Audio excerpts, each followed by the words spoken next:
It's a great honor to have you with us. Can you first introduce yourself to our audiences, who you are, where you're based, and what's your background? Thanks, Bettina.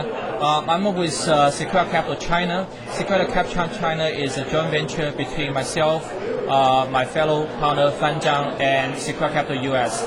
And Secure Capital US is the leading venture capital firm globally, has invested over 500 companies in the past 30 years with 200 IPOs, including such companies like Google, Yahoo, Flextronics, Electronic Arts, Cisco, Oracle, and they are the leading players in the technology space globally. What about your personal background? I originally came from China, went to the States and studied, graduated from Yale with school of management, and joined Wall Street right after that.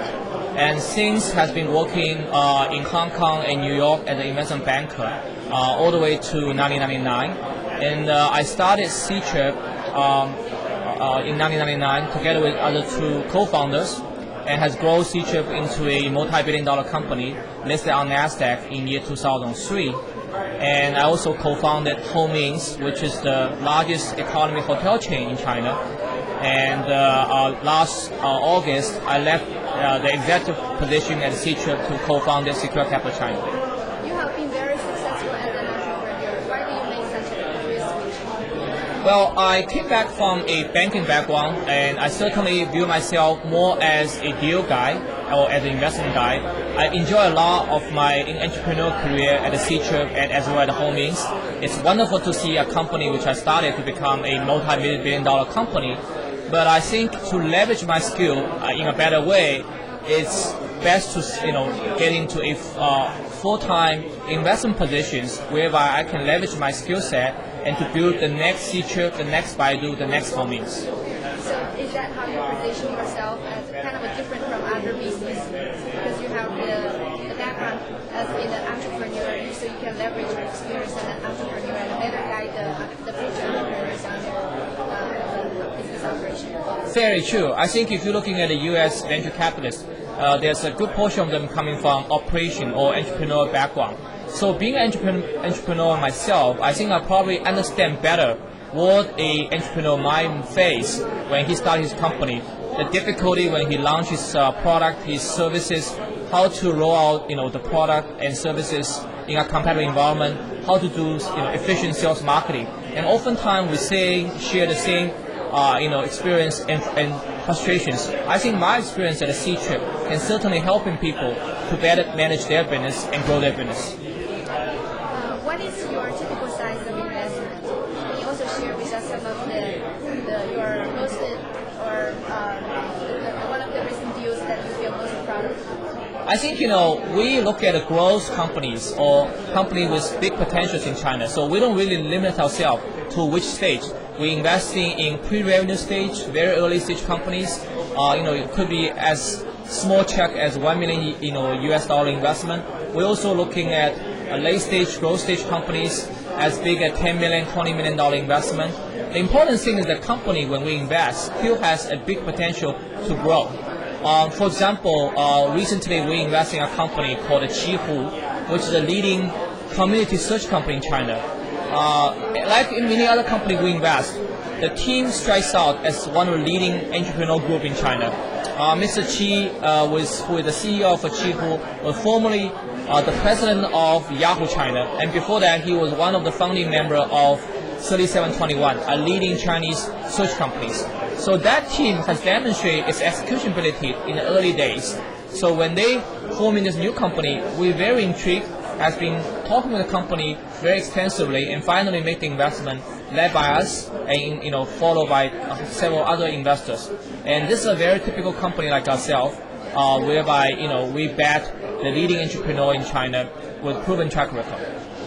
So is that what you're putting more focus on? Is it proven track record, or proving technology, or proving marketing?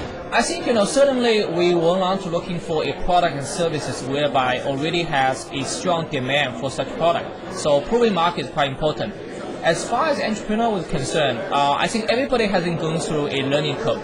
So we are backing first-time entrepreneurs. We are also backing second-timers, third-timers. I think everybody have to go through a learning curve. People who may never have an entrepreneurial experience before can also be doing very well. So we don't really have a bias toward any previous experience, but certainly execution experience before, no matter whether at the multinationals or whether as entrepreneur, certainly helps us. Any lessons learned? I think oftentimes in China you find some sort of like a hard industries or hard business models. That is obviously something we'll also look into, but the most important successful factor in all those ventures are people, the founders, the entrepreneur. So oftentimes you find a wonderful business model, but actually the team is not strong enough. We tend to back a team we feel very comfortable with, no matter how good is the business model look at the first place. Because my experience at C-Chip, point out that the business model could actually change during the time, and oftentimes environment changes, and nobody can really predict whether this business model really works in the longer term or in the medium term. In the example of C-Chip, when I started C-Chip, I wrote a business plan. When I look back 6 years, 7 years down the road, it actually has a lot of changes, a lot of revisions. Same here. So by that, reference, I think it's very important we focusing on entrepreneurs. Good entrepreneurs could actually change these business models along the way when environment changes. What do you predict as the next big thing in China? I think overall there are a lot of interesting spots in China. Certainly, internet is one of the areas people have been looking at very closely. It has been generating several multi-billion-dollar companies. One of the areas which I think is probably also be of big interest to foreign investors are the consumer service industry.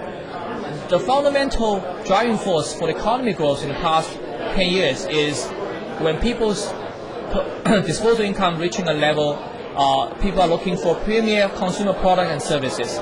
We believe there's a lot of empire to be built in this sector, and certainly we can look at similar U.S. companies and European companies as a reference.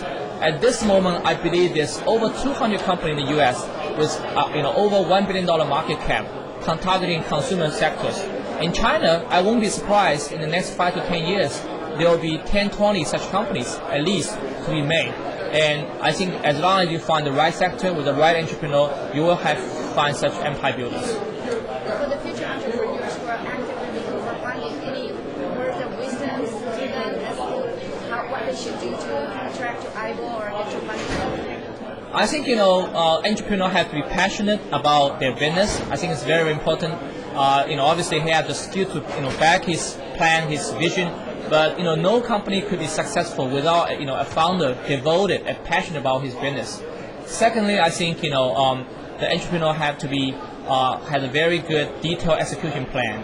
And oftentimes people have good business models, but probably too artificial and don't really has a execution capability to get it done in a reality environment.